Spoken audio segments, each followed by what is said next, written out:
Welcome! If you want to get iOS launcher on your Samsung Galaxy Fold 2, for the first we have to move for the Play Store. After that we have to tap on a search pool and type here iOS launcher.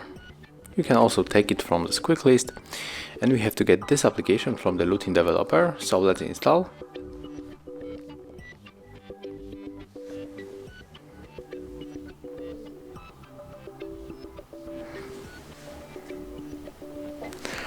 Let's open it right now.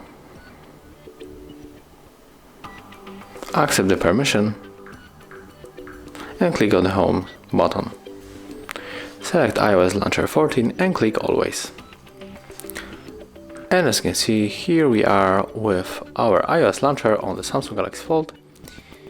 As you can see, we get here some kind of debugs with the icons. Oh, come on, what is going on? With the icons, they are like too close and they are too big, but of course you can enter the launcher application. It is right here, and you can try to edit it. Here we got a lot of things. We can change the icon, we can change the blur effects animation wherever you want, so you have to try to customize it to look better. And that's it. Thank you guys for watching. Leave thumbs ups, comments and subscribe to our channel.